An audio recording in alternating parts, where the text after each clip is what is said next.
Merci. Alors, par respect, je vais me tenir debout. Donc, merci pour cette présentation. Et professeur Zouzou Michel, donc professeur titulaire en physiologie végétale, doyen à l'UFR Biosciences de l'Université Félix Houphouët-Boigny. Je ne suis plus doyen, j'ai été vice-doyen. Voilà, donc il a été vice-doyen.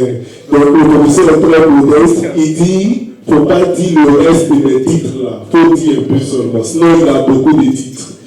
D'accord. Alors, très chers invités, en vos grade et qualité, c'est avec un immense plaisir que notre association vous accueille aujourd'hui, en ce samedi 12 juillet 2025, pour une conférence et dédicace de livres. Alors, je vais vous citer cette phrase. Quand le dernier arbre aura été abattu, quand la dernière rivière aura été polluée, quand le dernier poisson aura été pêché, alors on saura que l'argent ne se mange pas.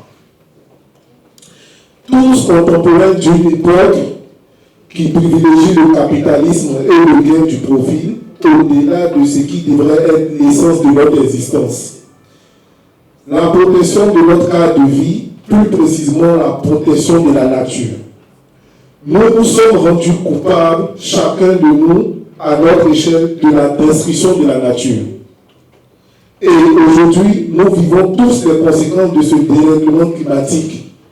Notre présence aujourd'hui est cette activité qui témoigne d'une prise de conscience et de cette volonté d'améliorer les choses.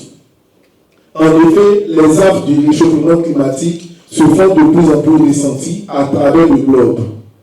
Les changements de température, les saisons chaudes et froides qui deviennent de plus en plus chaudes et froides, voire parfois qui disparaissent souvent dans certaines zones. Donc il n'y a plus de zones froides, il n'y a plus de température froide ou température chaude. Alors, la couche d'ozone totalement détruite par les gaz à effet de serre qui contribuent par ricochet à la force de grands glaciers qui augmentent le niveau de l'océan. Ce qui conduit parfois à des inondations dévastatrices. Notre planète se trouve dans un état critique et alarmiste. Il nous faut agir en adoptant de bonnes attitudes et des bonnes mesures. C'est dans cet élan que notre association Nature des 5 continents, qui abrite cet événement, a décidé de se lancer avec son slogan « Sensibiliser, protéger, innover ».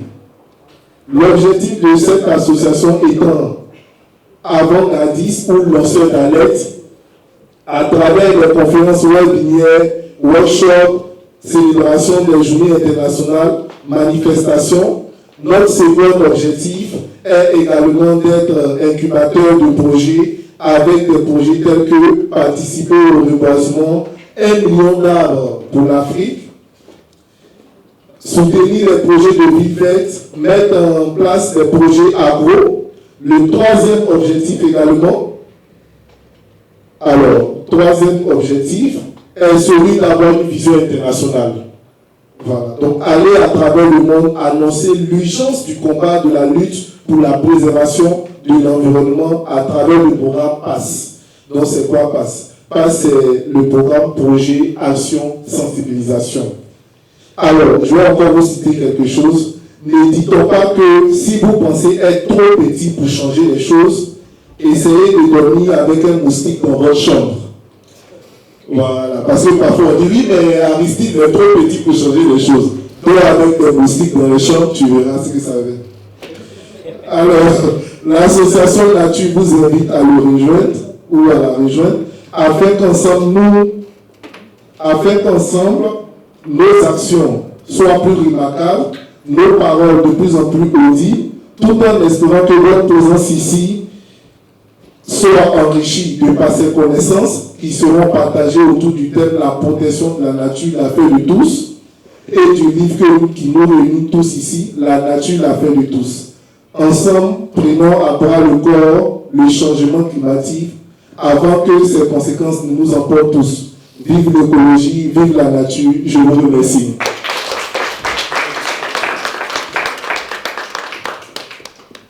Laisse débuter à l'Assemblée nationale française, Rachel Keke, que je vous demande de vassouler très fort.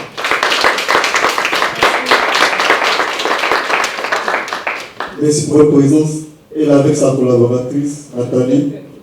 Merci de soutenir votre frère Aristide. Je suis ravie, très ravie d'être parmi vous et d'apporter mon soutien à Aristide Zadi. Quand j'ai besoin de lui, il est là. Et comme on dit, quand quelqu'un vient pour toi, autour de la personne, il faut que tu viennes lui apporter ton soutien. C'est pour ça que je suis là pour lui apporter mon soutien et le soutenir dans ce qu'il fait. C'est-à-dire la nature, c'est très important. Surtout quand on voit ici, il fait très chaud. Quand on bat les arbres, on ne sait même pas où s'abriter, on cherche l'ombre. Et vraiment, la lutte qu'il fait, c'est important. C'est pour le vivre ensemble, c'est pour tout le monde. Donc je pense qu'il faut le soutenir dans ce qu'il fait, jusqu'à ce qu'il arrive au bout de ses idées. Et comme il disait que tout à l'heure, j'ai entendu, il est petit. Il n'y a pas de petit dans le combat. Voilà, il n'y a pas de petit. C'est un combat grand et fort que tu fais contre le capitalisme. Il faut que tu le saches. Parce que le capitalisme, là où le pauvre souffre, ils sont heureux. Et le combat que tu mènes, c'est contre le capitalisme parce qu'ils n'aiment pas. Donc, si on n'est pas derrière toi, ça va être compliqué. Donc, il faut qu'on soit derrière lui pour le soutenir juste à sa victoire et à notre victoire, nous tous. Merci.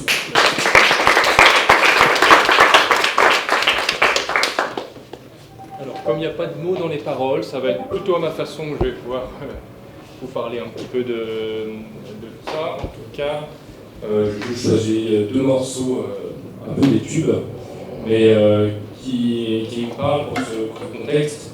Je vais commencer avec Isn't She Lovely de Stevie Wonder, parce qu'on parlait notamment en lien avec la nature, que la famille et nos enfants sont très importants. Il peut y avoir plein d'idées là-dessus. Ça peut arriver d'avoir de la culpabilité, parce qu'on se dit justement que parfois on est malheureusement en surpopulation humaine et que justement ça peut être un petit peu un choix d'avoir des enfants, et en même temps, voilà, je crois qu'on a tous envie d'en avoir en général, pour la plupart. Et en deuxième morceau, après je voulais faire What a Wonderful World de Armstrong.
Quel violoniste talentueux.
Le programme lycée, c'est un petit peu pour les déchets, violoniste, talentueux, mais qu'est-ce qui nous a fait du bien avec son violon? On l'applaudit encore une fois aussi. Sur le thème, la protection de la nature, l'affaire de tous. Pour ouvrir cette séquence, notre panéliste, il est professeur titulaire de physiologie végétale, directeur de laboratoire et vice-doyen à l'UFR Biosciences de l'Université Félix Houphouët-Boigny de Cocody à Abidjan. Il était sous le gouvernement du président Gbagbo. Bon. Ok. J'ai compris. Il a tellement de qualités que si je veux les égrener, je pense qu'on va partir d'ici demain. Je vous prie de ovationner, mesdames, mesdemoiselles et messieurs, notre cher professeur Zouzou Michel. Nous sommes conduits à vos places. Vous avez la parole. Merci. Le premier mot, ce sont les remerciements à l'endroit du président Aristide Zadi, qui, bon, de fil en aiguille, moi j'étais là dans mon coin, et puis on lui a dit que vous pouvez faire appel à professeur Zouzou pour vous aider un peu à cette cérémonie. Donc, tout ce qui touche la nature, je suis présent. Donc, sans hésiter, j'ai accepté l'invitation. Merci. Merci aussi, je remercie l'assistant d'être là pour nous écouter. Alors, je voulais dire que la protection de la nature, l'affaire de tous. Vous savez, la nature, on ne finira pas de parler de la nature. Donc, c'est beaucoup de choses. Le faire en 10 minutes, bon, c'est un exercice, je veux m'y atterrir, mais il se pourrait que je dépasse. Comme je suis enseignant, on a l'art de parler. Donc, alors, la nature, c'est quoi? Au sens strict du mot, la nature, c'est un ensemble de caractères, de propriétés qui définissent un être ou une chose. Mais au sens large du terme, la nature, c'est un milieu terrestre particulier, défini par le nucléaire, le sol, le climat, l'eau, la végétation. C'est l'ensemble des êtres et des choses qui constituent l'univers. La nature, globalement, on peut dire que c'est l'environnement. Tout ce qui nous entoure au niveau planétaire. La nature aussi, c'est l'ensemble des écosystèmes marins et terrestres qui constituent la biodiversité. La biodiversité, c'est la diversité biologique. C'est le fait qu'on est né, on ne se ressemble pas. De même sur les humains, les animaux, c'est la même chose sur les plantes et autres. Donc, ça constitue une diversité biologique, ou la biodiversité. Alors, définir la nature, vraiment, on continuera d'en parler, mais ce n'est pas là l'essentiel.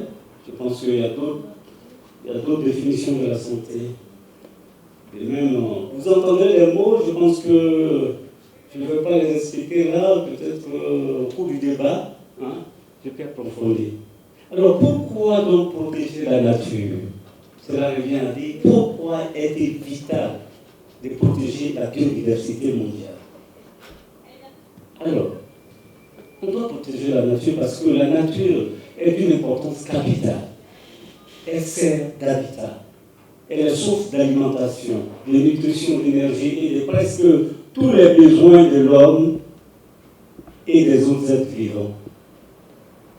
Elle assure l'air qu'on respire, l'eau qu'on boit et la terre qu'on cultive. Alors tantôt je parlerai de la nature, tantôt je parlerai de l'environnement. C'est la même chose.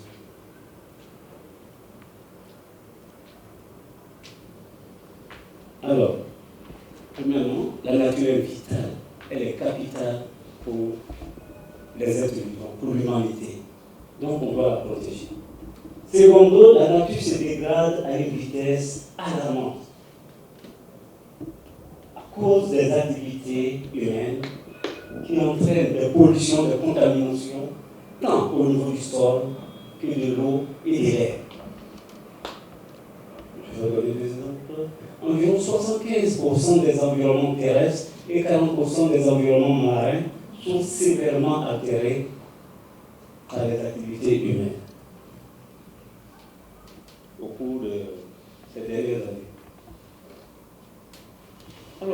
cette dégradation rapide de la nature alors qu'elle constitue un bien précieux de l'humanité? Alors, on a dit que les activités humaines ou anthropiques émettent des gaz à effet de serre. Pollution, des gaz à effet de serre, la pollution, la contamination, qui entraînent le dérèglement, le réchauffement ou le changement climatique. Bon, ces gaz à effet de serre, on les appelle les GES. Et ces GES, c'est la vapeur d'eau, le dioxyde de carbone, le méthane, le protoxyde d'azote, l'ozone, O3. Il y a certains gaz fluorés, le CHC, le HFC, le PFC. Alors, il y a eu une rencontre qu'on appelle le protocole de Kyoto, signé au Japon en 1997, qui a ciblé que 7 gaz en cause. Le dioxyde de carbone, le méthane, le protoxyde d'azote, l'hydrofluorocarbure, HFC, hydrocarbures perfluorés, PFC et hexafluorure de soufre, SF6. Il y a le trifluoride d'azote, NF3. Bon, ça, vous savez, au niveau scientifique, d'année en année, les gens mettent en cause soit quelque chose et d'autres disent non, c'est pas ça, c'est d'autres choses. Ça, c'est la guerre entre les scientifiques. Donc ça arrive. Alors, on veut savoir d'où viennent ces gestes, ces gaz à effet de serre. Alors, on a essayé de calculer, de faire une estimation des pourcentages des gaz à effet de serre au niveau mondial. Au niveau du transport, que ce soit le transport routier, aérien, maritime, ferroviaire ou hors route, on a 43,7% des gaz à effet de serre émis dans l'atmosphère. En industrie, 28%, en résidentiel, commercial et institutionnel, on veut parler des bâtiments, on a 14%, en agriculture, 7,9%, au niveau des déchets, 5,9%, en électricité, 0,8%. Alors, ce sont ces gaz-là qui constituent un peu de pollution dans l'atmosphère qui entraînent le dérèglement climatique, c'est-à-dire le changement climatique ou le réchauffement climatique. Alors, on va essayer de définir le changement climatique. Ce sont des modifications du climat accompagnées d'une augmentation générale des températures moyennes au niveau global, au niveau mondial. Alors, selon la Convention cadre des Nations Unies sur les changements climatiques, il y a eu les changements du climat, sont aussi attribués directement ou indirectement à une activité humaine altérant la composition de l'atmosphère mondiale. Selon le groupe d'experts intergouvernemental sur l'évolution du climat, on appelle ça le GIEC, le changement climatique dû aux activités humaines provoque des perturbations dangereuses et généralisées dans la nature et affecte la vie de milliards de personnes dans le monde. Vous voyez déjà quelle implication. Malgré les efforts déployés pour réduire les risques, là encore, on peut apporter d'autres définitions sur le changement climatique. Il y a plusieurs définitions, pour moi je m'arrête là. Alors, cela revient à dire que pour protéger la nature, il faut donc lutter contre le changement climatique.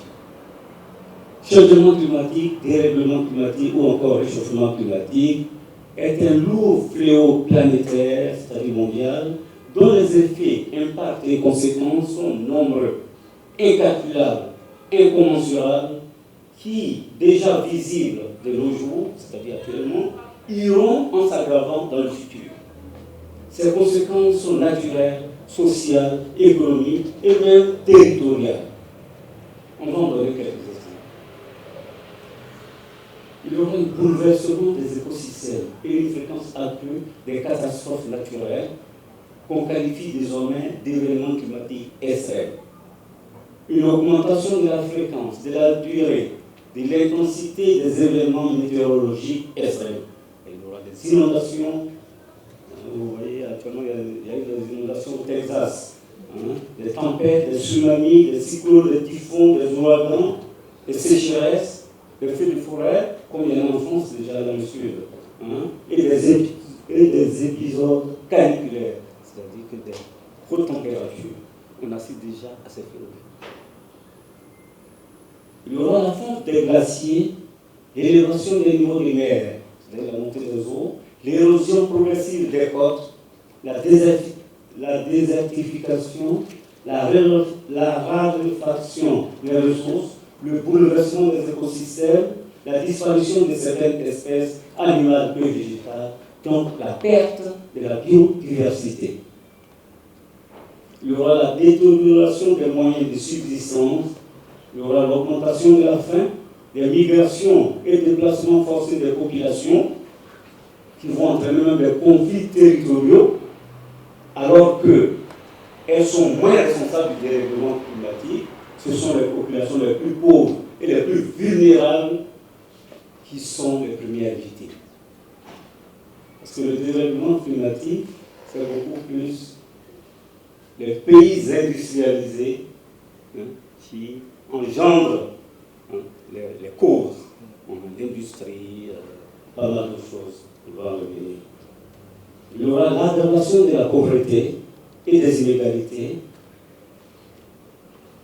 Il y aura la baisse des rendements agricoles, la réduction des surfaces cultivables dans de nombreuses parties du globe, la perte des récoltes entraînant une hausse des prix des denrées alimentaires, rendant plus difficile l'accès à la nourriture pour des milliards de personnes. Une menace importante non seulement pour la santé humaine, mais pour la santé animale et végétale. Il va y avoir une augmentation de la mortalité, c'est-à-dire les décès, et une augmentation de la morbidité, c'est-à-dire les maladies dues à la chaleur. Une augmentation des maladies vectorielles transmises par les moustiques, une augmentation des problèmes de santé animale et humaine causés par des maladies animales émergentes et réémergentes. Il va y avoir des risques liés à l'évolution de la qualité de l'air et à l'ozone. Vous voyez, la contamination, elle est de trois ordres. C'est au niveau du sol, au niveau de l'eau et au niveau de l'air. Ce qui est le plus dangereux, c'est le niveau de l'air. Parce qu'on ne voit pas, mais on respire. Et c'est après qu'on subit les conséquences. Il y aura une ménage sur la phénologie, c'est-à-dire le comportement et le cycle des espèces animales et végétales, l'abondance et la répartition des espèces, la composition de communautés, la structure des habitats et les processus écosystémiques. Il y aura l'aggravation de l'érosion, la diminution de la teneur en matière organique des sols, la salinisation, la perte de biodiversité des sols, les glissements des terrains et la désertification et les inondations. On en a déjà parlé. Alors, quand il y a la contamination, il y a beaucoup de gaz à effet de serre qui ont été émis. En fait, il y a des mécanismes naturels d'absorption du carbone, surtout le CO2 qui est en grande concentration, c'est les végétaux et les sols. Mais on constatera que ces mécanismes d'absorption vont diminuer au fur et à mesure. Le problème de disponibilité de la main-d'œuvre peut se poser parce qu'il y a des conditions de santé des populations. Donc il n'y aura plus de bras valides pour aller au travail. Et même avec le réchauffement climatique, les conditions de travail vont devenir assez difficiles. Plusieurs secteurs économiques, comme l'agriculture, le tourisme, sont extrêmement vulnérables en raison de leur dépendance à l'égard des conditions climatiques. Il y aura aussi la vulnérabilité au niveau des bâtiments et des infrastructures au changement climatique, en raison de leur conception. Parce que c'est une faible résistance aux tempêtes et de leur localisation plutôt, c'est-à-dire que si ces bâtiments se retrouvent dans les zones inondables, où il y a des glissements de terrain ou des avalanches, tout cela va entraîner des dégâts au niveau des habitations.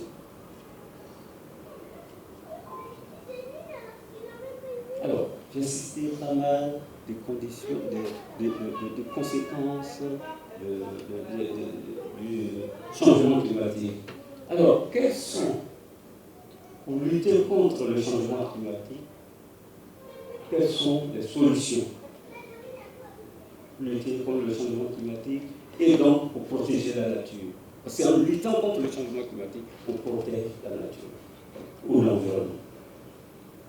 Les changements climatiques sont aujourd'hui une réalité pour l'ensemble de la planète, un problème mondial qu'il convient d'affronter sur tous les fronts, à l'échelle collective, que ce soit au niveau local, national ou international, mais aussi à l'échelle individuelle. Cela demande de la participation de tous. C'est donc une affaire de tous. Aujourd'hui, le temps presse. La planète est déjà en surchauffe. Il est impossible de stopper les changements climatiques. Il est en revanche possible d'enrayer les effets dévastateurs à condition de se mobiliser ensemble dès maintenant. Deux approches ou deux stratégies de lutte complémentaires sont souvent utilisées. On a ce qu'on appelle l'atténuation, c'est-à-dire s'attaquer aux causes du changement climatique en maîtrisant les effets, en maîtrisant les gaz à effet de serre.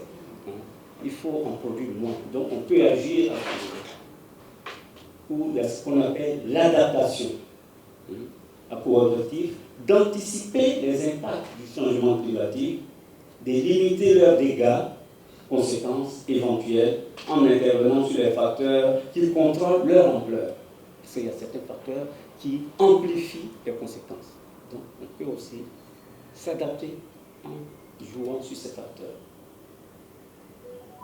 C'est dommage, j'ai fait un schéma, bon, on ne peut pas voir la projection.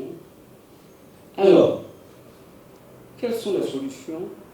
Déjà, il y a eu la mise en place des organes pour prévenir les changements climatiques et leurs conséquences. Alors, il y a ce qu'on appelle la création de l'Union internationale pour la conservation de la nature. L'Union internationale pour la conservation de la nature, qui a été créée en 1848, l'UICN, qui fournit aux organisations publiques, privées et non gouvernementales des connaissances, des outils et les projets permettant aux sociétés, aux économies et à la nature de prospérer ensemble. L'UICN est un conseiller scientifique, politique de confiance qui alerte sur l'extinction des espèces animales et végétales et indique ou donne des recommandations à observer. Souvent, l'UICN regarde au niveau végétal ou animal des espèces en voie de disparition. On dit non, il ne faut pas toucher à ça, il ne faut plus chasser tel animal, il ne faut plus pêcher tel poisson parce que c'est en voie de disparition. Ou bien il ne faut pas aller au champ pour aller dévaster toute une plante, de telles plantes qui est en voie de disparition. Parce que nos parents vont au champ chercher les plantes médicinales qui soignent bien aussi. Il y a le programme des Nations Unies pour l'environnement, le PNUE, qui a été créé en 1972 et qui assiste les pays dans la mise en œuvre des politiques environnementales. Il y a la création, j'avais dit tout à l'heure, du groupe d'experts intergouvernemental pour l'évolution du climat, le GIEC, qui sont là pour étudier sur l'évolution du climat, sur le dérèglement climatique, sur cette crise climatique. Dans le GIEC. Il y a la Convention cadre des Nations Unies sur les changements climatiques, qui a été adoptée à la conférence de Rio en 1992 et qui est entrée en vigueur en 1994. Alors, cette convention organise ce qu'on appelle les conférences des parties. C'est ce qu'on appelle les COP. Conférences of parties, c'est en anglais, les COP, d'année en année, pour réfléchir sur le climat, prendre des engagements et des directives dans la lutte contre le changement climatique. Alors, au cours de ces rencontres, il y a eu des taxes carbone, c'est-à-dire c'est une taxe environnementale sur l'émission du CO2. Il y a eu aussi le principe du pollueur-payeur. Celui qui pollue plus doit payer plus. Alors, on voit aussi au niveau politique, il y a la création des partis politiques pour la défense de la nature. Hein. Vous avez le parti des Verts, le parti des écologistes et consorts. Hein. Il y a aussi la mise en place d'une politique au niveau des pays, de certains pays industrialisés, d'une politique de transition écologique. C'est déjà une ligne politique pour réfléchir un peu sur le changement climatique, la dégradation de la nature. Il y a la création de pas mal d'ONG pour la défense de la nature, de la biodiversité et des écosystèmes naturels. Vous avez comme Greenpeace, WWF Action Sociale. En Côte d'Ivoire, par exemple, il y a un collègue qui a créé SOS Forêt. Parce que, telle indépendance, jusqu'à maintenant, il n'y a plus de forêt en Côte d'Ivoire. On a tout bousillé. Donc, il faut une ONG pour arrêter. Il y a aussi au niveau de l'UNESCO ce qu'on appelle le patrimoine mondial de l'humanité. L'UNESCO choisit certaines zones ou régions du monde pour dire que ce sont des patrimoines mondiaux de l'université. Ces zones-là sont protégées, conservées et donc à l'abri des activités humaines. Alors, on peut parler de la mise en place des aires protégées et la réglementation avec une réglementation. Plusieurs pays ont adopté. On a partout les parcs nationaux, les réserves, les forêts classées, les eaux, les jardins botaniques et les espaces verts dans la ville. Ici en France, je crois qu'il y a le muséum d'histoire naturelle. Ah ouais, ici en France. Ouais. Il y a la réglementation ou mesures pour la protection de la nature. Hein. C'est-à-dire que la réglementation sur la chasse. Hein. Chasser, il faut avoir un permis de chasse. Et il y a des mesures d'interdiction pour certaines espèces en extinction, qui sont en voie de disparition. Il y a aussi une réglementation sur la pêche. La même chose, il faut avoir le permis de pêche. Et certaines espèces ne doivent pas être pêchées. Exemple, le cas de la baleine. Actuellement, la baleine, c'est une espèce vraiment en voie de disparition, donc on interdit la chasse aux baleines. Mais les Japonais, ils aiment bien la baleine, donc ils chassent toujours. Vous voyez ces réglementations, et tous les pays, tous les gens ne les acceptent pas comme ça. On dit, oui, on est d'accord avec la confiance, et quand on tourne le dos, ben, chacun fait ce qu'il veut. Il y a des mesures d'interdiction pour les aires protégées, c'est-à-dire qu'on ne doit pas y entrer pour exercer une activité. Bon, les espèces en voie d'extinction, j'en ai parlé. Alors, je terminerai par des actions d'atténuation, d'adaptation au changement climatique. C'est-à-dire chaque jour, ce qu'on fait, il faut vraiment qu'on le fasse dans le sens de la non-contamination de la nature, de la non-contamination de l'environnement. Et c'est souvent difficile. Donc, chaque personne peut ainsi se mobiliser via un engagement citoyen pour faire sa part au quotidien, pour limiter son empreinte carbone et œuvrer pour la transition écologique. C'est-à-dire qu'il faut diminuer le gaspillage de certaines choses. Je vais les citer rapidement. Alors, il faut favoriser la consommation des aliments locaux, diminuer la consommation de viande et des produits laitiers, ralentir la production de viande, arrêter, voire interdire le braconnage, ça c'est un peu chez nous. Consommer du poisson, augmenter la part des protéines végétales dans l'alimentation, privilégier les modes de transport peu ou pas émetteurs de CO2, la voiture électrique, je pense, et limiter les transports polluants. Privilégier le mode de développer les transports en commun, le covoiturage, l'autopartage, le feu-routage le fluvial, le vélo, la marche, etc. Il faut consommer des énergies plus sobres, des énergies vertes. Économiser l'énergie. Éviter tout gaspillage en matière de consommation. Rénover les énergies des bâtiments. Limiter l'utilisation des intrants chimiques et des produits phytosanitaires en agriculture. C'est-à-dire privilégier des amendements naturels, des engrais verts ou les biopesticides. Privilégier les cultures moins consommatrices d'eau. Faire une agriculture biologique. C'est ça. Une agriculture respectueuse de l'environnement. Une agriculture où tout ce qu'on prend pour ce processus agricole utilise des intrants naturels. Privilégier les produits bio. On en trouve dans les grandes surfaces, mais quelquefois, quand on compare les prix, ça coûte un peu plus cher. Développer l'agroécologie et l'agroforesterie. C'est-à-dire, normalement, vous devez faire l'agriculture en tenant compte de votre écosystème que vous avez en face et pouvoir faire votre agriculture. Il ne faut pas faire l'abattage des arbres ou des cultures sur brûlis, comme on le fait souvent chez nous, en Afrique. Il faut couper tous ces arbres avant de faire mon champ. Favoriser les petites exploitations maraîchères, améliorer les processus industriels, la récupération de polluants et la pose des filtres en sortie d'usine. C'est quoi ça? C'est-à-dire que dans le processus industriel, il faut faire la récupération des polluants. Mais beaucoup d'industries n'en font pas, même ici dans les pays nantis. Et faire la pose des filtres en sortie d'usine.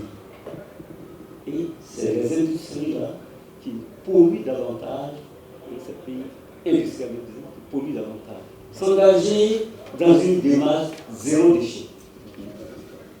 De s'engager dans une démarche zéro déchet. Faire la conversion des énergies les plus émettrices, énergie fossile, en énergie renouvelable. Faire une gestion durable des forêts. Promouvoir le reboisement. Limiter la consommation de papier. Protéger les zones naturelles clés. C'est-à-dire les points chauds de la biodiversité. Par exemple, les zones de reproduction, il faut les protéger. Quand vous allez mettre un feu de brousse aux zones de reproduction, l'animal il perd son habitat, il ne sait même plus où aller faire ses petits. Et ça, c'est un problème. Promouvoir et valoriser la biodiversité. Définir avec soin les quotas de pêche industrielle. Favoriser la pêche artisanale. Soutenir une ONG qui œuvre pour la protection de la biodiversité. Exercer une pression citoyenne à tout projet qui menace la biodiversité par des pétitions, par des boycotts. Éduquer, sensibiliser les populations aux effets du changement climatique et renforcer leur capacité d'adaptation afin de réduire la vulnérabilité globale. Alors, je vais conclure. Excusez-moi, s'il te plaît. Alors, en conclusion, qu'est-ce qu'on peut dire? Je vais terminer par la notion du développement durable. Car le développement actuel qui se fait ne se fait pas dans le sens de la durabilité. Le développement durable, c'est un concept, c'est une démarche, c'est un changement de comportement tant au niveau local, régional, national qu'international. C'est agir dans tous les domaines ou secteurs d'activité en tenant compte de la protection de la nature, de l'environnement. C'est mener des actions ou réaliser des activités dans les conditions respectueuses de la nature ou de l'environnement. Alors, on a apporté une définition du développement durable. Le développement durable, parfois qualifié de développement soutenable, est un développement qui répond aux besoins du présent, sans compromettre la capacité des générations futures à répondre aux leurs.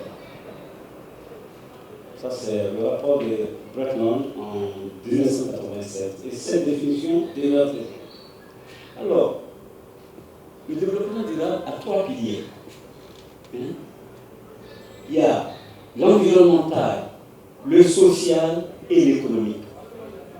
La finalité du développement durable est de trouver un équilibre cohérent et viable à long terme entre ces trois piliers.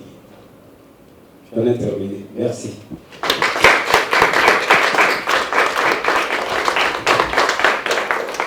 Merci, cher professeur, pour cette belle conférence.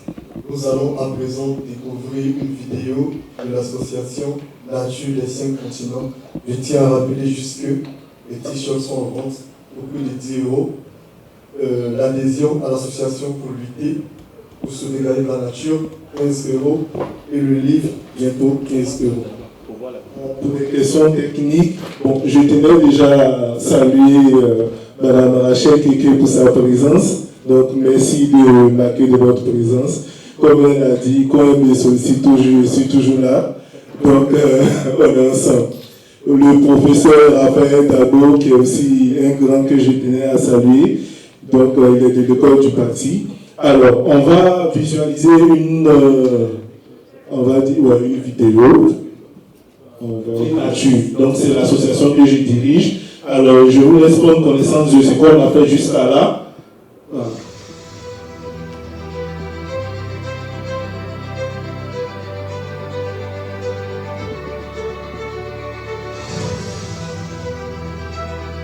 Donc là, on était au Mali. Alors, il faut dire qu'il y a une représentation au Mali. Donc, il y a pratiquement 5 à 6 représentations plutôt à travers l'Afrique. Donc, ça, c'est la représentation du Mali qui fait le reboisement.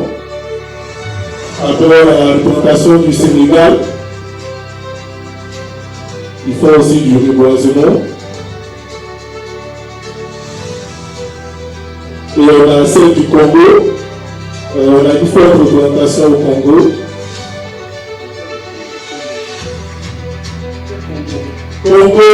Kinshasa, pardon. Oui, effectivement. Et on a la France. Donc, je pense que cette photo-là, bon, j'étais encore jeune. Donc, on a participé à une journée de ramassage d'ordures. Et voilà pratiquement la photo qui m'avait retenu l'attention. Alors, donc ça, c'est les différentes participations au corps dont le professeur parlait tout à l'heure. Donc, conférence sur partie. Alors, je vais marquer un coup là-dessus. Donc, ça, c'était en Allemagne. On a été à la COP 23, donc à Fuji et Bonn, donc en Allemagne. Et j'étais avec les responsables. Et après, le directeur du Congo. Après ça, c'était en Pologne. Et après, il y a eu la COP à Madrid, COP 25.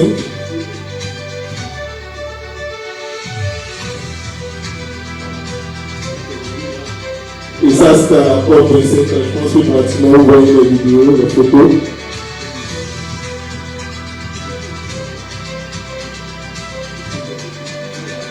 Donc là, alors, juste la précision, le partenaire, nous avons un partenaire qui est international qui s'appelle Global Youth Climate Pact.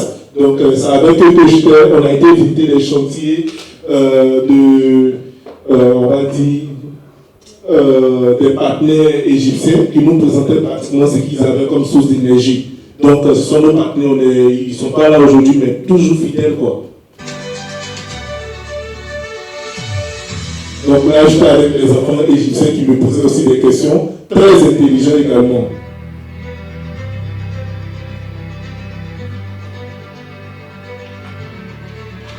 Et la conférence du 28 octobre 2023, Nathalie a dû se reconnaître dans la conférence. Et ça, c'était la dernière date, toujours avec les amis et tout. Donc, ça, c'était la journée de sensibilisation à Gagnoa. Donc, là, je me suis dit, mais tiens, Aristide, tu parles d'écologie, il faut aller chez toi à Gagnoa, tu vas parler de ça là-bas. Parce que les gens, parfois, ils te rappellent, ça dit, mais est-ce qu'à Gagnoa, là-bas, on parle d'écologie? Donc, je suis allé à Gagnoa pour les témoignages. Voilà. Alors, donc, rejoignez-nous pour sensibiliser, protéger et ensemble innover notre monde meilleur pour une planète meilleure. Je vous remercie. Merci beaucoup. Merci, Monsieur le Président. Je pense que on va passer à la deuxième prestation de notre violoniste talentueux. Je vous demande encore humblement de l'applaudir, s'il vous plaît.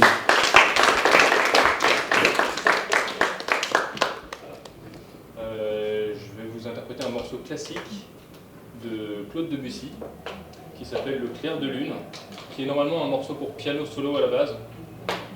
Et donc je vais vous le jouer dans une version violon et piano.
Où les défis environnementaux sont de plus en plus pressants, il devient essentiel que chaque citoyen, chaque acteur de la société et surtout chaque décideur politique prenne conscience de l'urgence d'une action concertée en faveur de la nature. L'ouvrage La nature, l'affaire de tous vient après nous rappeler que la protection de l'environnement ne saurait être l'apanage d'un groupe restreint d'activistes ou d'organisations écologiques. Il s'agit d'un enjeu global, d'un impératif collectif qui engage aussi bien les individus que les pouvoirs publics. Cet ouvrage est un témoignage de la détermination de la jeunesse à défendre le patrimoine naturel. Son engagement est un exemple inspirant qui devrait interpeller tous les acteurs de la société, du simple citoyen aux plus hautes autorités, à travers des analyses, ses constats et ses propositions. Il nous invite à une prise de conscience collective et à une action résolue pour préserver notre environnement. En Afrique, plus précisément en Côte d'Ivoire d'où je suis originaire, la superficie de forêt vierge dans les années 1960 était de plus de 15 millions d'hectares. Aujourd'hui, la Côte d'Ivoire ne compte plus que 3 hectares de forêt, soit une disparition de plus de 70% de la forêt ivoirienne. Une autre réalité est qu'à l'échelle mondiale, nous estimons que la quantité de plastique dans les océans est comprise en 75 et 199 millions de tonnes, soit 85% de l'ensemble des déchets de l'océan. Les déchets plastiques sont réputés pour leur difficulté à se détériorer ou à se biodégrader. Les durées de conservation arrivent parfois les 30 années à compter de la date de leur fabrication. notre action, nous nous sommes rendus coupables et le consumérisme, le fait d'augmenter ces exigences de consommation. Les consommateurs ont acheté des produits technologiques seront coupables de portions de terre détruites au Congo ou en Amérique du Sud afin d'obtenir des produits et matières nécessaires à la fabrication des outils technologiques. De l'écrivain, pour l'instant ici conférencier, mais merci de le rappeler. Alors, encore une fois, bienvenue, très chers amis, en vos rangs, grades et qualités. Alors, comme le professeur Zozo le disait, pour aller droit dans le but, la protection de la nature doit être l'affaire de tous. Et la définition, elle est sans équivoque. C'est quoi la nature? Donc je pense que tout à l'heure, chacun a donné sa définition de la nature, histoire d'intervenir. Mais on a pu se dire que la nature, c'est quoi? C'est l'ensemble des êtres et des choses qui constituent l'univers. Voilà. Donc toutes choses qui nous entourent de façon physique, visible ou invisible. La nature, c'est notre cadre de vie, notre milieu de vie.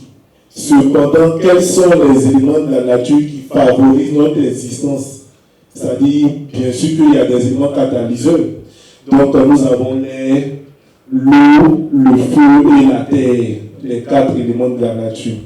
Nous avons tous déjà entendu que l'eau est source de vie. Qui n'a jamais entendu cette phrase? On a tous entendu. L'eau est source de vie. Ou tu n'es pas plus important que l'air que je respire. Donc, on a déjà entendu ça, quelqu'un nous a dit, mais toi, tu penses que tu es plus important que l'air que je respire? Le feu sert également à faire la cuisson de nos aliments, la terre sur laquelle nous vivons et nous marchons.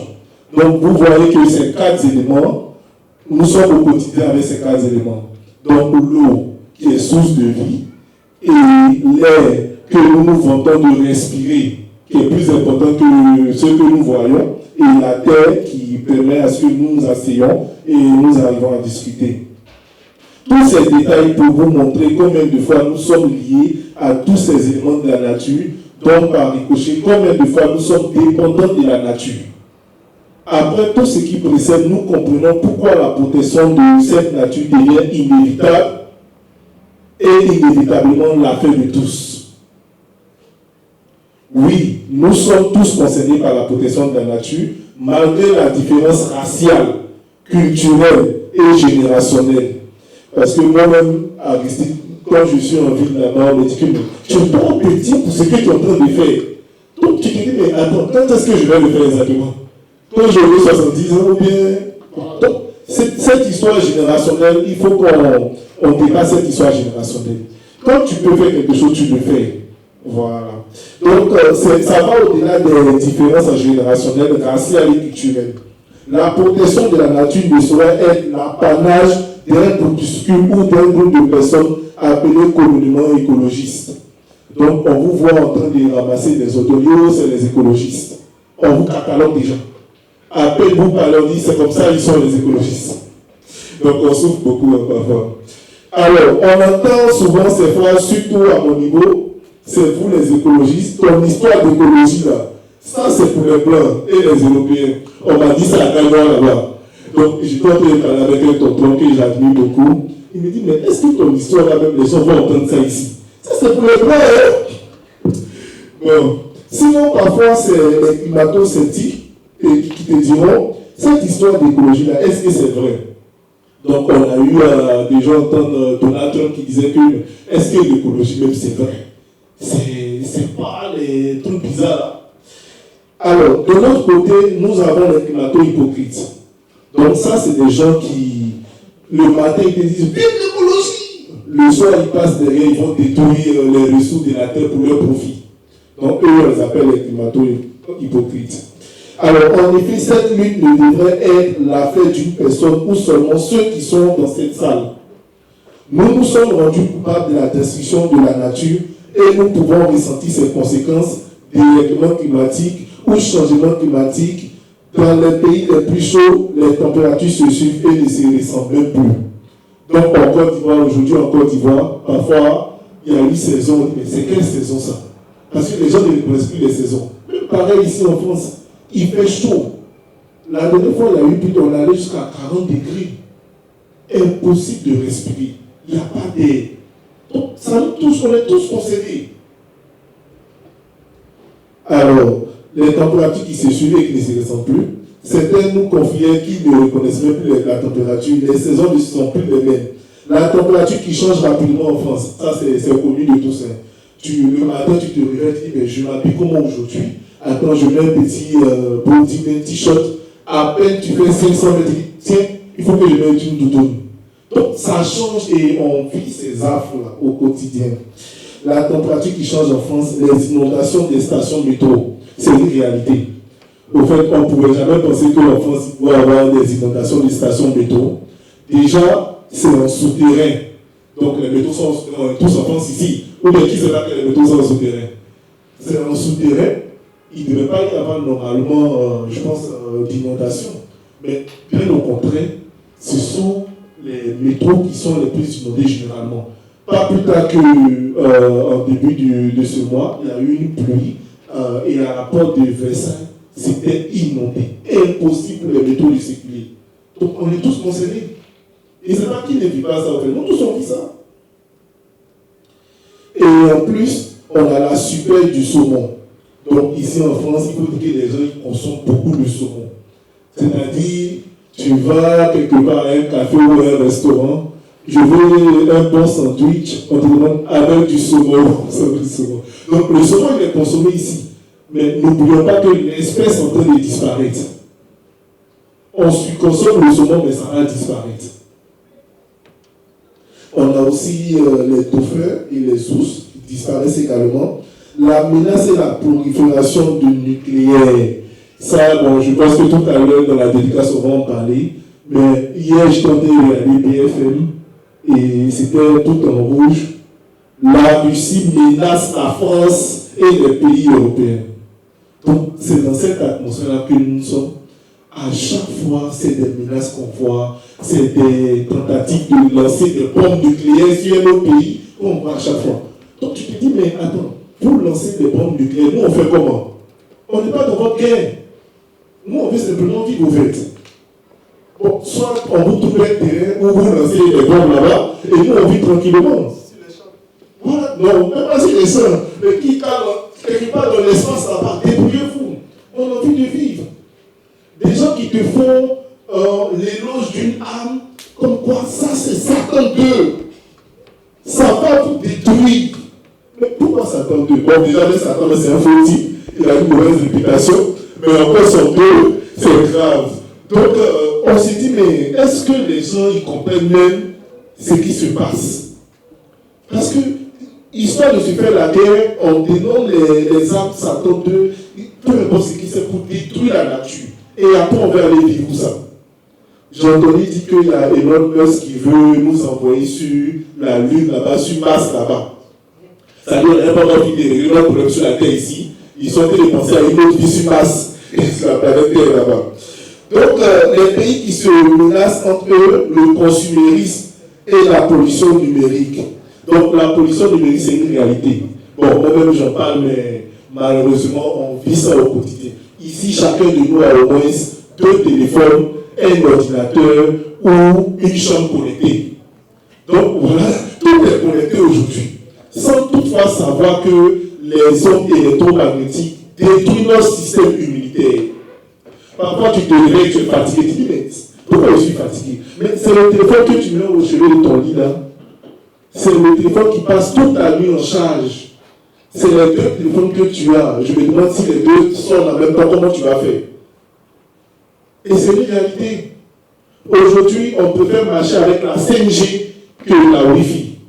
Ça dit quand le téléphone ne prend pas 5G, on dit non, moi je ne veux pas ça. Voilà, je veux le téléphone performant. Pourtant, tu ne sais pas que c'est cette performance-là qui va perforer ton système immunitaire. Et tu vas te retrouver malade avec des cancers. C'est une réalité. Avant, les téléphones duraient plus en charge. On avait des petits téléphones qu'on appelle communément les Jombolo en Côte d'Ivoire. Les petits téléphones, pas avec les grands écrans comme ça. Avant, ces téléphones-là étaient vraiment solides et ça durait longtemps lorsque c'était chargé. Mais aujourd'hui, les gens ils demandent plus les appareils avec les larges écrans, sans toutefois savoir que ce sont les écrans-là qui déchargent rapidement les appareils. Parce que la consommation que l'écran prend, à peine tu achètes, surtout les iPhones, à peine tu achètes que tu bouges, 12 minutes après, c'est déchargé. Et c'est fait exprès. Même les appareils, comme nous utilisons aujourd'hui, mais ces composants viennent tout ça. Ça vient du Congo, de certains pays sous-développés où les enfants travaillent dans les mines. Acheter ces appareils-là, c'est souvent coupable de la maltraitance de ces enfants dans ces zones-là. Donc vous voyez qu'aujourd'hui, la pollution numérique, c'est l'affaire également de tous. On disait que si l'Internet était un grand pollueur, il allait être classé 3e après les États-Unis, la Chine. Parce que Internet pollue, vous n'avez pas idée. Mais les CO2 qui se dégagent d'Internet, ça vient de l'usage des équipements. C'est grave, c'est catastrophique. Donc, il est important pour nous de faire attention. Et la pollution de plastique. Aujourd'hui, dans nos fleuves, les océans et tout, les plastiques ont remplacé les poissons. C'est-à-dire qu'il y a plus de déchets plastiques que de poissons dans l'océan. Mais est-ce qu'on s'en rend compte? Je suis en Côte d'Ivoire, j'en parlais avec quelqu'un, et on était en voiture, donc on est passé sur le pont, et on pouvait voir la lagune quand il pleuvait. Mais il dit, mais c'est que tu dis ici, c'est vrai, hein? On n'arrivait même pas à voir. C'est-à-dire, à peine tu irais à la lagune qu'il y a des déchets plastiques dans la lagune. Je prends également la Seine ici. La Seine a été ouverte maintenant à la baignade. Mais est-ce que c'est propre? Est-ce que c'est dépollué? Donc ces questions-là restent posées. La pollution plastique est une réalité parce que les plastiques, encore une fois, ont remplacé les poissons dans nos océans. Pourtant, nous n'avons qu'une seule planète et nous sommes en train de contribuer à sa destruction. Quel héritage voulons-nous laisser à la génération future, à nos enfants? Les scientifiques sont unanimes. À cette allure, d'ici 2100, la vie deviendra impossible sur la Terre. Donc, en 2100, bon, je souhaite qu'on arrive jusqu'en 2100, mais si on arrive en 2100, on ne pourra plus vivre sur la Terre. Est-ce que vous comprenez ça? Pourtant, c'est l'une des planètes où la vie est possible. Les autres, là, ils sont en train de réfléchir. Si on peut vivre là-bas une seconde ou bien 2 minutes, mais ici, là, on peut vivre en abondance. Mais on dit d'ici quelques années, il sera impossible pour nous de vivre sur la planète Terre. Vous voyez jusqu'à où va cette menace-là. Alors, il faudra trouver une autre planète, oui, bien sûr, où la vie est possible. Une question est, pourquoi ne faisons-nous pas la protection de la nature une affaire de tous, afin que nous vivons paisiblement comme dans le passé sur cette planète-là? Donc, voilà en ces mots ce que je voulais vous dire par rapport à la protection de la nature. Donc, ensemble, vous avez pu vous apercevoir que la protection de la nature doit être l'affaire de tout le monde. Ce n'est pas seulement Zadi, c'est l'affaire de tout le monde dans cette salle. Je vous remercie. Merci, Monsieur le Président, de cette belle conférence. Au public qui souhaiterait poser des questions ou donner son point de vue rapidement. Qui veut poser une question ou donner son point de vue? Madame Nathalie. Bonjour, M. Alexis Zadi. Ravi de retrouver encore une fois de plus. Je suis en prêt pour mon combat de semaine. Ce que je voudrais ajouter, en fait, je me disais qu'avant en Afrique, nos parents ils étaient dans des maisons en banco, tranquillement.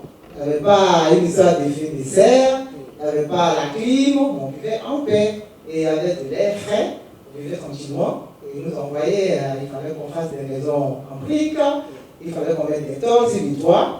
Du coup, les gens ils ont commencé à changer de façon de construire les habitations. Maintenant, en Côte d'Ivoire, s'il n'y a pas de clim, tu ne peux pas dormir parce qu'il fait hyper chaud. Et ça, c'est un gros problème. Et ça sera de pire en pire parce que le monde évolue. Et l'Afrique est en plein développement. Et le développement dit industrialisation. Alors les industries, ça a fait beaucoup de pollution. Donc, est-ce qu'on va s'en sortir un jour? C'est vrai qu'on se préoccupe de protéger la nature, mais je suis vraiment un peu dubitatif parce que je me dis, ici, ils ont dépassé même le cadre du développement, ils sont à un autre niveau qui va encore détruire la nature. Donc, c'est vraiment un problème très, très, très, très préoccupant. Comme tu l'as dit, hein, il y a des hypocrites. Les climato-hypocrites. Et c'est très sérieux, les climato-hypocrites. Parce qu'on dit on est écologiste et on roule en BMW, on prend les guettes privées pour aller à la COP 25 en Égypte. Donc est-ce que ce n'est pas un peu se foutre de nous? Parce que le pauvre, qu'est-ce qu'il a à faire de l'écologie? Il a besoin de manger, il a besoin de pêcher, il a besoin de plein de choses, aller faire sa culture pour manger. Donc franchement, c'est vrai, protéger la nature, c'est bien. Est-ce que les écologistes ils font vraiment tout ce qu'il faut pour que cette nature soit protégée? Est-ce qu'elle sera protégée? Parce qu'il y a plein de choses qu'il faut faire pour que l'être humain aussi puisse vivre. Parce que tout dépend aussi de comment on fait nous pour vivre, pour s'en sortir. C'est-à-dire qu'il faut protéger les animaux, les poissons, les animaux. L'être humain a besoin de survivre, le poisson aussi. Et tu as dit un truc tout à l'heure, les composantes de la nature. Moi, je dirais qu'il y a 3 composantes. Il y a l'air, il y a l'eau, il y a la terre. Ça, c'est des trucs naturels qu'on a trouvés. Le feu a été inventé par l'homme. Moi, je dirais qu'on a 3 composantes de la nature. Il faut qu'on protège. Le feu, on en a besoin pour faire à manger et on l'a inventé pour notre survie. Donc, moi, la question que je pose, est-ce qu'on s'en sortira? Est-ce que la nature va vraiment être protégée? Je te remercie.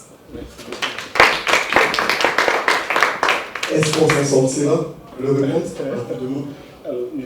Peut-être que le professeur veut répondre. Est-ce que nous allons nous en sortir? Parce que le professeur est concerné aussi. Non, dire nous allons nous en sortir, ça dépendra de nous. Donc la balle revient dans notre camp. Est-ce que tout à l'heure j'ai terminé par le développement durable? C'est ça. C'est-à-dire qu'on doit faire un développement sans nuire à la nature. Est-ce qu'on est capable de le faire? Si on est capable de le faire, on peut s'en sortir. Mais ce qui est sûr, le changement climatique a commencé. Et ça ira, tout à l'heure, je terminais, en s'aggravant. Parce que, on dit l'habitude est une seconde nature. On continuera toujours de faire les mêmes choses, au lieu de changer de comportement. Donc, si on ne change pas de comportement, mais on transgresse la nature, l'environnement, et le changement climatique va avoir des effets encore plus intenses. Des effets plus intenses. Donc voilà, la balle est dans notre camp. On ne peut pas répondre comme ça si on peut s'en sortir. Non, ça dépend de nous. Est-ce qu'on veut s'en sortir? Oui, on veut bien. Ah non, mais est-ce qu'on veut s'en sortir? Si on veut s'en sortir, engageons-nous dans la voie du développement durable. Quand on dit développement, il faut que ça dure. On gaspille. Vous voyez déjà, on gaspille. Or, quand on dit ce changement, ce développement durable, c'est le développement qui répond à notre présent et qui laisse la génération future à répondre à leurs besoins aussi. Mais nous, on gaspille les choses. Est-ce qu'il y aura quelque chose pour la future génération? C'est là le problème. Il y a quelque chose qu'on appelle les ressources naturelles. Il y a les renouvelables et il y a les non renouvelables. Bon, les ressources naturelles renouvelables, bon, on va extraire, ça va se régénérer. Mais il y a d'autres qui ne sont pas renouvelables. Mais si ce n'est pas renouvelable, une fois on a tiré, on ne va plus. La génération future va voir quoi? Ils ne vont rien trouver. Ou bien c'est dans les livres, on voit qu'il existait tel minerai, mais ça n'existe plus. Donc voilà, le problème, je pense que c'est dans notre camp. La balle est dans notre camp. Il faut qu'on change de comportement, de façon de faire. C'est ce que je voulais dire. Une autre question, oui. Après, alors. Merci beaucoup en tout cas pour ces arguments. En tout cas, moi, je réconforte parce que je me tiens debout.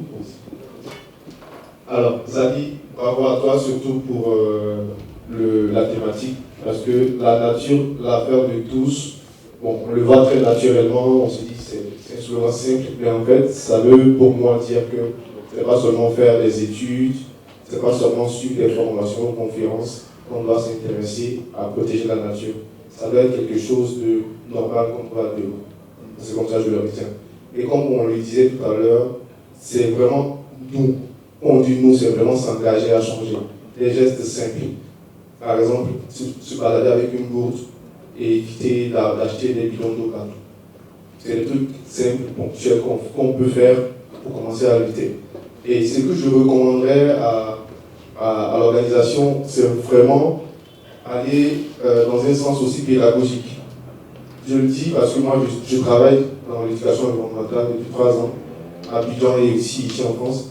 Du coup, ça m'a montré à quel point l'andragogie, qui est l'éducation des adultes, où tu leur dis, il faut qu'on change le lait qui sort, il a besoin de manger, et là, quelque chose qui est devant lui, il choisit quoi, il choisit de manger, et l'environnement, c'est peut-être son second plan.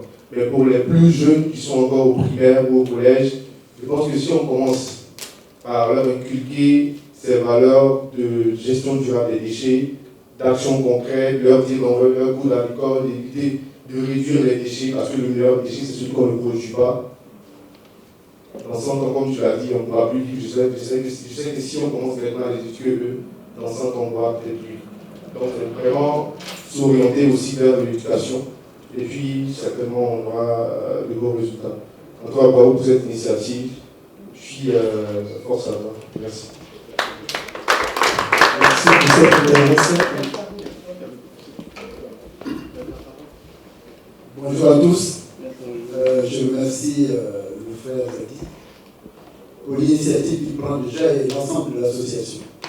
Parce que c'est pas évident, mais en même temps, le fait que des jeunes gens comme eux prennent cette initiative, ça répond un tout petit peu à la question de la sœur qui est là. Est-ce qu'on va y arriver?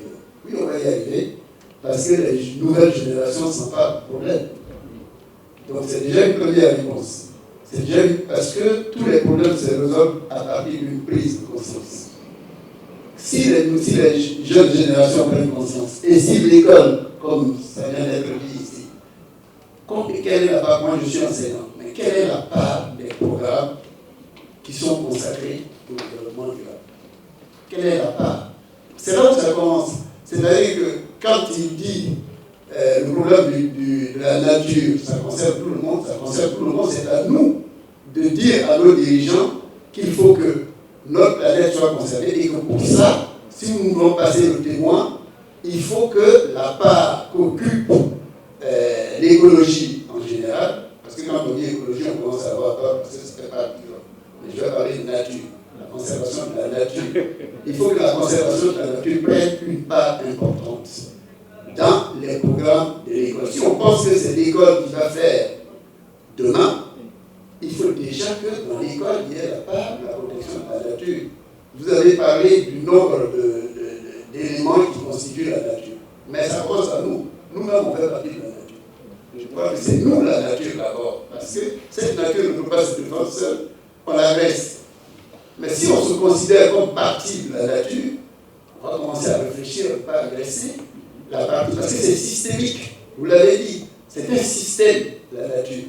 Je ne suis pas spécialiste, mais j'ai lu. Et je vois que c'est un système. Et lorsque une partie du système se met au-dessus des autres, et nous, les hommes, qu'est-ce qu'on fait? C'est qu'on se met au-dessus des autres, et l'équilibre est rompu. Et chaque fois que l'équilibre est rompu, ça donne ce que nous avons. Maintenant, ce que je voulais dire en intervenant, parce que j'ai repris un peu ce que tout le monde a dit, mais ce que je voulais dire, c'est est-ce que la question ne se trouve pas dans la façon dont nous concevons notre économie et notre développement? Parce qu'aujourd'hui, on dit que le pays le plus développé, c'est les États-Unis d'Amérique. Mais est-ce que les États-Unis d'Amérique, avec Trump au pouvoir, se sentent concernés par le développement durable? Donc c'est déjà ça. C'est déjà à nous de faire en sorte que les personnes que nous élisons et qui vont décider de notre avenir soient concernées. Et c'est nous qui les élisons. Donc si on met une part de ce que nous disons dans ce que nous croyons, on pourrait y arriver. C'est pour répondre à la question de la... Et puis moi je fais confiance à la science. Parce qu'on a eu la bombe atomique.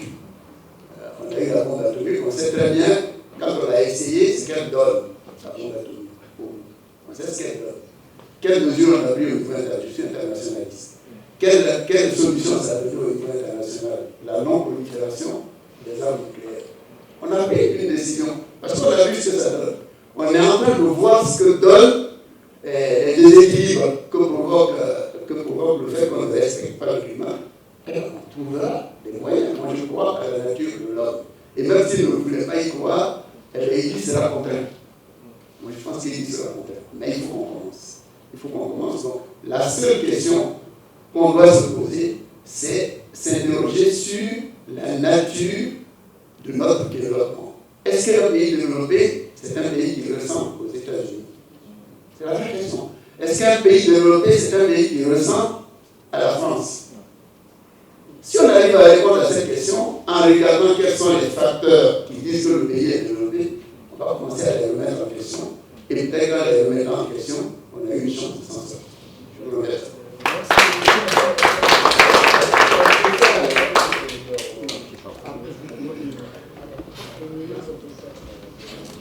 Merci bien, merci à tout le monde. Surtout, merci à Mme Keke, sa présence, une petite dose de politique, en dehors de la nature, en tant qu'écologie, écosystème. Ce que je voulais dire, c'est que je suis un peu confus, je suis un peu perplexe. Parce que le problème se pose en plusieurs termes. Il se pose en plusieurs termes en ce sens que quoi? Nous avons d'un côté les pays développés qui ont un mode de vie. Un mode de vie qui est diamétralement opposé au mode de vie en Afrique.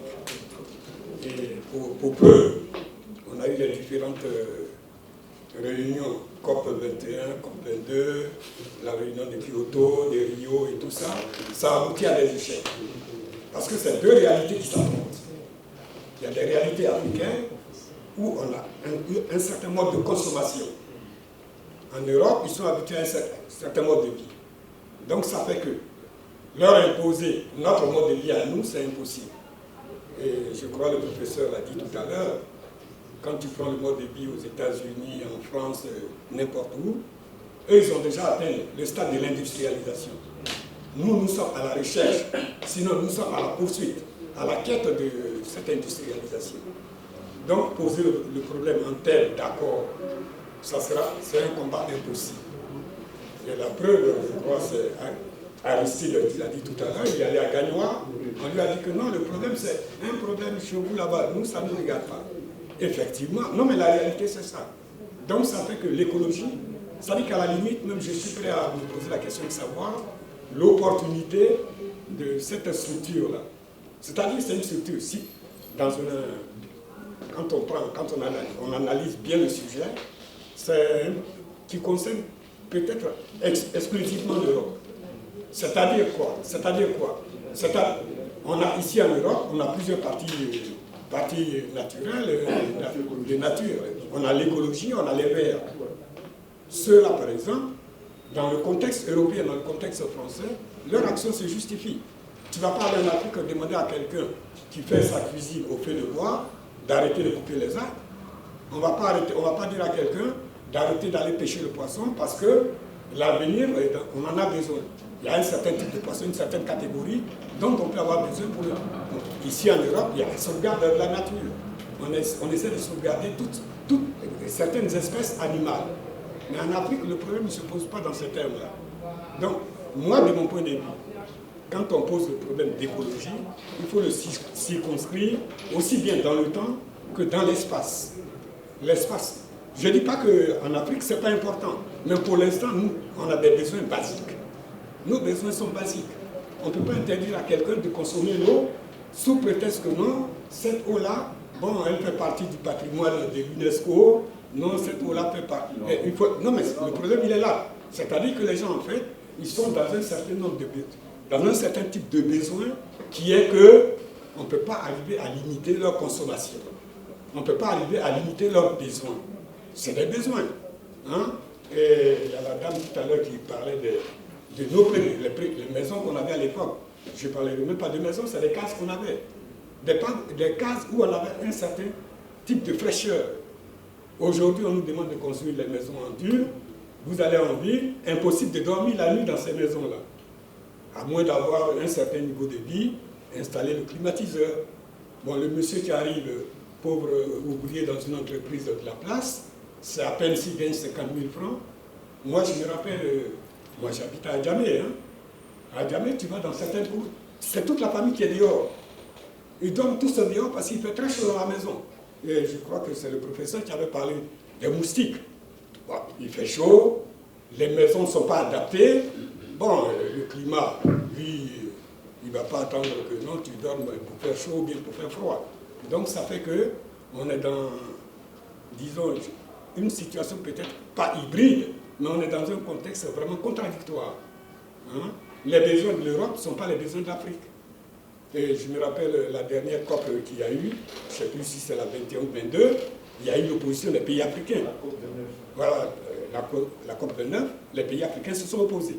Parce qu'on voulait leur imposer un certain type de réglementation, le dérèglement climatique.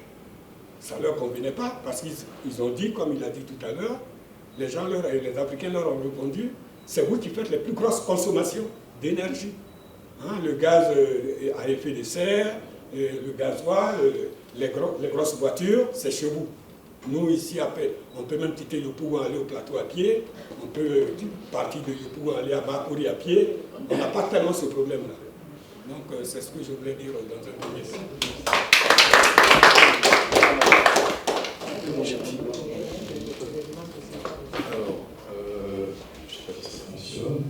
Je voudrais tout d'abord vous remercier pour l'exposé que vous avez fait. Tout a été abordé. Voilà. D'un point de vue global, tout a été dit. Et j'aimerais rapidement balayer une idée reçue. Alors il me semble que Madame tout à l'heure a dit que c'est l'homme qui a inventé le feu. C'est faux. C'est faux, c'est la nature. C'est la nature. L'un des plus grands théoriciens de la nature, Jean-Jacques Rousseau, l'a illustré dans l'un de ses ouvrages. En réalité, c'est vrai que c'est une idée reçue en 2025, il y en a qui croient encore que l'homme a inventé le feu. Mais le premier feu qui a été aperçu par l'homme, a priori, c'est la foudre, quand elle a frappé. Puis il y a eu l'étape avec le silex et tout ce qui va avec. Mais l'homme n'a absolument pas inventé le feu. Mais bon, malheureusement, c'est une idée reçue encore en 2025, et je vous remercie de l'avoir dit. Le professeur a terminé par une conclusion excellente, d'après moi, sur le développement durable qui repose sur 3 piliers, le social, l'environnemental et l'économique. C'est vrai, on ne peut pas faire mieux. Est-ce qu'on peut s'en sortir? Oui. Évidemment que prendre en compte ces 3 facteurs, c'est difficile. C'est difficile pour plusieurs raisons, et la toute première, c'est la souveraineté des États. Vous l'avez dit tout à l'heure, avec les organismes internationaux, les différentes COP. Voilà, au moins un pas a été franchi, ce qui n'a pas été le cas depuis plus de 50 ans. On a eu la COP 16, je crois que c'est 2016, la toute première qui était, oui, voilà, à Paris, et qui était vraiment un rendez-vous. François Hollande était encore président. Oui, c'est 2021. La COP 21, c'est en 2016 à Paris. Hollande est encore. D'accord, oui. 2016, c'est bien ça. Et donc, au moins, voilà, tous les pays, quels qu'ils soient, riches ou pauvres, ont pu faire valoir leurs attentes, et notamment démontrer ces difficultés d'articuler à la fois la lutte pour la protection de l'environnement et les besoins naturels. Mais chacun a pu exposer ses besoins, ses différentes attentes, et un compromis a été trouvé. C'est comme ça qu'on fait les compromis. Voilà. On ne sacrifie pas la souveraineté comme ça en disant, voilà, on fait des compromis. C'est un premier pas, et j'espère qu'avant 2050 ou 2100, notre pas sera franchi. Vous avez parlé tout à l'heure de nos différentes habitudes de consommation. C'est vrai. Et je crois que c'est le deuxième pilier majeur qui constitue un frein, ou plutôt un obstacle, à la lutte pour la protection de la planète. Combien de personnes dans cette pièce, par exemple, ont un téléphone qui a plus de 4 ans? Chaque année, on change. Juste 3 ans. 3 ans. Le mien, il a plus de 4 ans. C'est juste un exemple. Hein. 6 ans, on change. Merci. Je ne suis pas seul, ça me rassure. Le mien, il a plus de 4 ans. Je ne change pas. parce que je n'en ai pas besoin, enfin je m'en sers juste pour les fonctionnalités de base. Voilà. Pourquoi vous avez changé de téléphone en si peu de temps? C'est la tendance.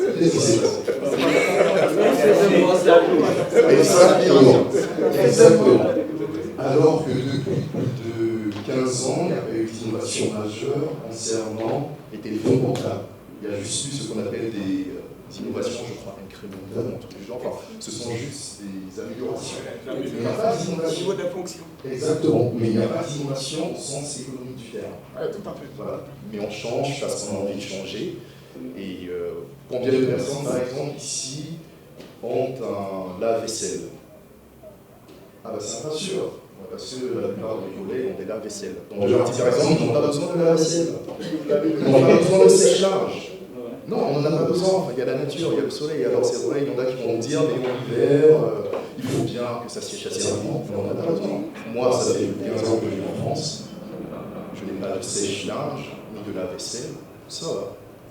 Et pourtant, ce sont nos habitudes qui nous poussent à consommer. Et en même temps, on se dit, mais il va falloir qu'on protège la planète. On peut, à notre niveau, commencer à adopter certaines mesures.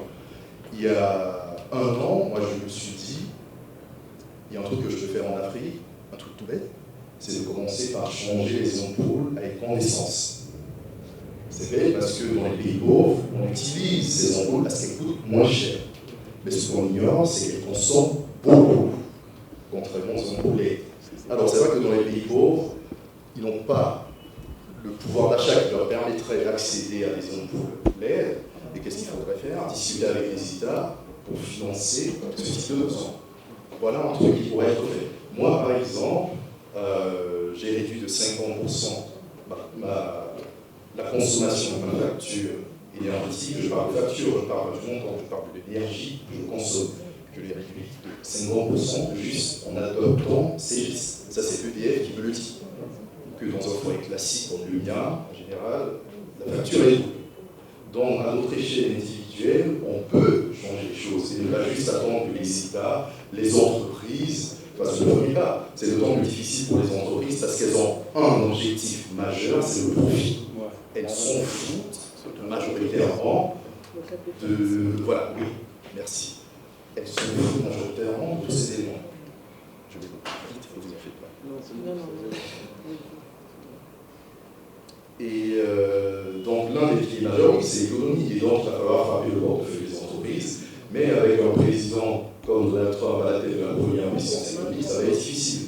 Il y a encore 2 ou 3 jours, il a fait annuler un décret qui avait été adopté par son prédécesseur, qui lui pourtant est aussi un libéral, mais Trump est beaucoup plus libéral, ou capitaliste, qui incitait les entreprises à polluer moins et à revendre leur... c'est le même principe que le pollueur-payeur. Dans les entreprises qui polluent moins, on a la possibilité de vendre des certificats à celles qui polluent plus. Et comme ça, les entreprises qui polluent plus ne payent pas d'amende.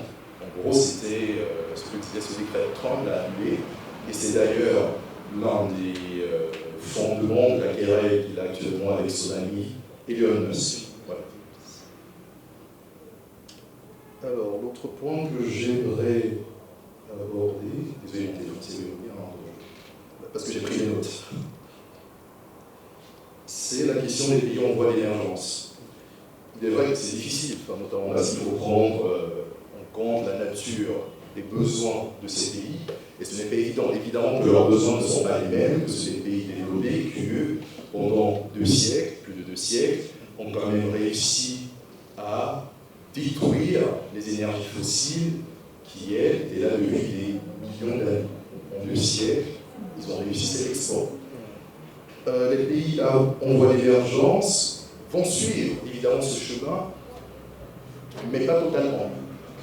C'est vrai que quand l'industrialisation est arrivée, et ça a notamment été le facteur pencheur de la croissance des pays modernes, on s'est dit, voilà la voie de développement. C'est ce qu'il y a. Aujourd'hui, on a pris en compte le facteur écologique. On peut se développer tout en prenant en compte ce facteur. Aujourd'hui, on assiste à l'émergence de facteurs, de concepts économiques comme la décroissance, la croissance verte, ce type de choses, et c'est compatible les pays en voie d'émergence peuvent très bien se développer avec ces modes de croissance. Cela a été démontré par plusieurs scientifiques. Moi, je vais dire un truc parce que vous avez tous pris la parole. Qu'est-ce qu'on fait? Et Aristide a parlé de lutte et le professeur a parlé de lutte. Qu'est-ce qu'on fait? Parce que c'est bien de parler, mais il faut parler de lutte. Vous voyez, parce que c'est ça. Moi, je veux que, au moins, ceux qui s'occupent de la nature vont vers les politiques. On ne peut pas les épargner, c'est-à-dire qu'on ne peut pas les mettre en dehors de cette situation. Parce qu'ils sont complices de ce qui arrive. C'est vrai qu'on dit c'est nous, mais le pauvre ne peut pas aller détruire la terre. Et là, tout à l'heure, il y a un frère qui a parlé de l'éducation à l'école. Mais pas à l'école, il faut faire la communication, c'est-à-dire faire des actions. Vous êtes une association, vous partez par exemple en Afrique, à Gagnoua, c'est bien de prendre un espace comme ça pour faire une réunion pour que les gens viennent. Ça ne suffit pas. Parce qu'il y a des gens qui ne sortent pas de chez eux. Donc il faut aller faire du porte à porte. Expliquer la situation aux gens pour dire d'ici 2100, on ne sait jamais peut-être, mais la terre sera détruite. Peut-être que nous, on ne sera pas là.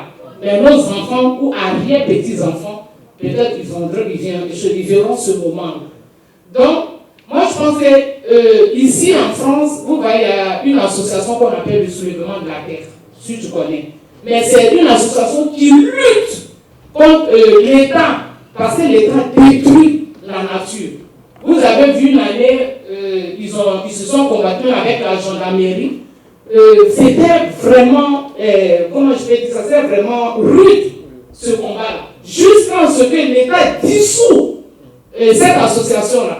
Et ils ont été au procès, ils ont gagné. Parce qu'ils sont là pour protéger la nature. Mais l'essentiel, j'ai parlé de ton combat, quand tu dis que tu es petit dedans, c'est par rapport aux capitalistes. C'est les capitalistes ceux qui détruisent. Ceux qui ont l'argent, ceux qui disent que si ici ça se détruit l'inondation, je prends mon hélicoptère, je vais de l'autre côté. Moi, je peux sauver ma famille, je peux aller, et le pauvre, il est là, il se noie. C'est pour ça, parce qu'il faut affronter aussi l'État, le capitaliste pourrait parler pour dire, c'est vrai que vous avez l'argent, mais la situation est difficile. Par exemple, vous voyez les pesticides. Aujourd'hui, à l'Assemblée nationale, ça a été voté. Imaginez-vous en Martinique, le club d'école, à cause des pesticides, les Martiniquais, ils ont lutté contre ça. Mais l'État n'a pas écouté. Les planteurs, ils ont utilisé ça. Aujourd'hui, il y a quoi? Il y a, comment on appelle, le cancer, il y a plein de maladies. Aujourd'hui, moi j'ai été en Martinique, il y a fait 13 jours, mais il y a des gens qui meurent. Pourquoi? Parce que les pesticides, ça détruit. Et aujourd'hui, en Côte d'Ivoire, comme je suis d'origine, je parle de la Côte d'Ivoire, les planteurs utilisent. Il y a beaucoup de maladies. Et justement, on va aller dire c'est le sorcier qui le tue. Vous voyez? Voilà, donc vous voyez tout ça. Donc, n'épargnez pas, quand vous faites les conférences, il faut beaucoup taper sur le gouvernement et le capitalisme. Parce que c'est eux qui sont à la base de ce qui nous arrive aujourd'hui. On a parlé de maisons en banco, on était bien. Mais aujourd'hui, regardez encore, tu vois, les gens qui préparent avec les feux, tout ça prend feu, ça explose, ça détruit les gens. Il n'y a pas de sécurité de la population. Ils font ce qu'ils ont envie de faire. Ils prennent les déchets toxiques. Ils envoient ça dans des pays. Les femmes accouchent, ça déforme les enfants. Donc la nature, le pauvre, il est là. Mais si on ne lui explique pas, pour dire que si on ne se met pas ensemble pour porter cette voie-là, ça ne peut pas aller. Et tant qu'on n'en parle pas, parce que la lutte de la nature, on n'en parle pas trop. On n'en parle pas trop. Et ça, c'est dommage. Mais il faut qu'on en parle. Et c'est que vous faites comme association, quand vous vous déplacez pour aller partout, il faut en parler. Il faut faire des actions. Il faut dire, c'est vrai qu'en Afrique, on dit, moi, souvent, on dit en Afrique, on est pauvre. Moi, je dis, on n'est pas pauvre. Parce que ceux qui sont au pouvoir, qui gaspillent l'argent, s'il y avait la pauvreté, ils n'allaient pas gaspiller l'argent. On n'est pas pauvre, mais c'est mal géré. Et quand c'est mal géré, le peuple souffre. Voilà. Il fait tellement chaud, les gens, tu n'as pas les moyens, tu ne peux pas mettre la clim pour pouvoir dormir. Tu es obligé de dormir dehors parce que tu as besoin de l'air. Vous voyez donc, la lutte là, c'est vrai que ça concerne tout le monde, mais il faut vraiment faire de la communication derrière. Il faut vraiment faire de la communication. Ce n'est pas seulement en Afrique, même ici. Même ici. Parce qu'on a vu le gouvernement de la en train de lutter contre la gendarmerie, même le peuple même était contre cette association-là. Le peuple elle-même qui souffre était contre. Parce qu'ils n'ont pas compris, parce qu'il n'y a pas de communication. La communication, c'est très important. Donc vraiment, comme je dis, simplement je suis venu parce que c'est quelque chose qui m'intéresse et qui m'intéresse pas. Et quand on parle de lutte, je suis là, vous savez un peu mon histoire. Voilà. Donc il faut qu'on lutte ensemble, mais il faut faire beaucoup d'actions, on va vous accompagner. Vous appelez des mobilisations pour qu'on sorte, pour qu'on essaie de visibiliser ce que vous faites, c'est très important. Voilà, donc voilà ce que je voulais dire. Vous voyez parler que peut-être que ces problèmes-là, ça ne concerne que l'Europe. C'est faux, ça ne concerne pas que l'Europe. On dit que c'est un événement planétaire. On est tous embarqués dans le même bateau. Si ça coule, on meurt tous. Donc ne pensez pas qu'en Afrique, ce n'est pas des problèmes qui nous concernent tous. Non. Déjà, je vais vous dire une chose. Aujourd'hui, le paysan africain a du mal. Pourquoi? Parce que le climat a changé. Chez moi, quand je suis de Poiflé, ils font 3 sortes de semis de riz. Semis précoces, semis au temps normal et semis tardifs. Pourquoi? Parce qu'on ne sait pas à quel moment il y aura pluie. Vous voyez? Donc il y a des pertes de récoltes. Le climat a changé. Et ça se ressent. Nos parents paysans, il faut leur poser la question. Ils ressentent ça. Déjà. Donc c'est un problème planétaire. Ce n'est pas un problème des Européens, des Occidentaux, c'est un problème pour toute l'humanité. Il faut savoir. Moi, je pense qu'à notre niveau, au niveau africain, on a aussi des choses à faire. On a des savoirs ancestraux qu'on peut mettre en pratique. Aujourd'hui, il y a du gâchis, il y a du gaspillage dans ce qu'on fait, même en Afrique. Prenez que la forêt ivoirienne. À cause de l'exploitation du bois, en un gain de temps, il n'y a plus de bois, il n'y a plus de forêt. Et alors, qu'est-ce qu'ils font? Et maintenant, c'est les VA qui rapportent plus. Bon, on fait des milliers de champs de VA. Il faut que les VA, ça appauvrit la terre. On ne fait même pas des cultures vivrières, on ne diversifie pas nos récoltes. Le pauvre paysan, il finit de faire son champ de riz, c'est que ça rapporte un peu. Après, il prend même, il va vendre ce riz pour aller acheter les fournitures, mais c'est devenu compliqué. C'est devenu compliqué. Et puis, on n'est pas obligé. C'est vrai que l'Europe, les Occidentaux, ils n'ont pas d'avance au niveau de vie, machin. Mais on n'est pas obligé de le copier bêtement. On peut prendre de la matière. Chez nous, il y a des collègues géologues qui travaillent sur le géobéton, sur des terres qui ressemblent aux briques. On peut construire avec ça parce qu'il y a la chaleur. Bon, quelle matière il faut trouver pour faire une construction qui garde l'humidité dans la maison? Donc, il y a ces choses-là qu'on peut faire. Et ils ont plus de moyens, ils peuvent s'acheter des clims, faire des choses. On ne peut pas les suivre maintenant. Mais ce qui est sûr, c'est que la société occidentale a pris conscience du changement climatique. En Afrique, on n'en a pas encore pris assez. On n'a pas pris assez conscience de ce problème-là. On pense que c'est le problème des autres personnes, mais on a dit même, les prévisions disent qu'en Afrique subsaharienne, ça sera une des zones même qui sera énormément perturbée par les conséquences du changement climatique. Et ça, c'est chez nous. Et les pays pauvres, on va plus en souffrir parce qu'on n'a pas de moyens de défense pour nous prémunir du changement climatique. Les Européens, ils en ont. Ils commencent déjà à réfléchir. En Côte d'Ivoire, là-bas, dans le programme de gouvernement, même pour parler d'une politique environnementale, mais ils parlent ça rapidement et puis c'est fini. Si on dit on va aller faire un autre problème, là, ils en parlent nuit et jour. Donc ici, déjà, il y a un parti, je crois qu'il y a un parti des Verts, des écologistes, déjà. Il y a de plus de conscience. Mais malgré même qu'il y a ça, c'est chaud. Même c'est chaud, mais dites-vous, moi on vit ici en Europe. Est-ce que vous avez vu les forêts quand vous traversez les villes, mais ils ont préservé leur nature par rapport à chose en Côte d'Ivoire. On détruit aveuglement des parcelles, on fait ce qu'on veut. veut. On n'a pas les arbres, on fait ce qu'on veut. Dieu seul sait si ce n'est pas utile pour nous. Non, c'est pour vous dire que ce qui se passe là, c'est un problème pour tout le monde. Non, ça ne va pas épargner les Africains. Donc, faisons ce qu'on peut faire comme effort. J'ai cité pas mal, je vais donner ma copie au président, j'ai cité pas mal des petites choses qu'on peut faire.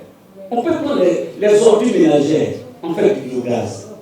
On les enfouit, ça sort du biogaz, on l'utilise pour le feu. Au lieu d'aller chaque fois couper le bois aux gens. Vous pouvez produire du biogaz avec une canalisation et utiliser ce biogaz-là pour cuisiner. Ça, il y a des collègues qui ont pu faire ces recherches-là. Il suffit de vulgariser ces recherches-là. Donc, on peut épargner la nature de plusieurs manières. Non, c'est ce que je voulais dire. Merci. C'est une question de volonté politique. Oui, c'est une volonté politique. Merci. Désolé, ils sont pris par le temps. Franchement, je suis navré. On ne pourra pas aborder toutes les questions. Je suis désolé parce que là, il est 17h. Désolé. On va passer à la dédicace du livre. Je suis désolé. Avant de répondre à tes questions, je voulais déjà jouer la vidéo de celle qui a préfacé le livre. Donc, c'est Madame. Est-ce qu'on l'a encore Cynthia Baudier. Je ne sais pas si c'est une amie, c'est la fille du professeur Francis Baudier. Voilà, donc elle a tenu quand même à se prêter au jeu. Elle a préfacé le livre et elle en a fait la communication pour m'encourager et pour encourager l'association. Donc, on va voir si ça fonctionne. Bonjour à tous, je suis très heureuse d'avoir préfacé l'ouvrage La nature, une affaire de tous d'Aristide Zadi. C'est une fierté et cette œuvre retrace un engagement commun pour préserver, protéger notre nature. Alors je vous encourage vivement à vous le procurer, à l'acheter et à être mobilisé pour cette cérémonie de dédicace autour de l'auteur président de l'association La Nature. Toutes mes félicitations Aristide pour cette œuvre de qualité. Merci Cynthia, merci. Veuillez applaudir Cynthia s'il vous plaît, on a beaucoup soutenu. Alors on me fait signe comme quoi il est temps de préfacer. Je pense qu'on va aller rapidement, on est pris par le temps, on a pris beaucoup du retard. Donc alors, je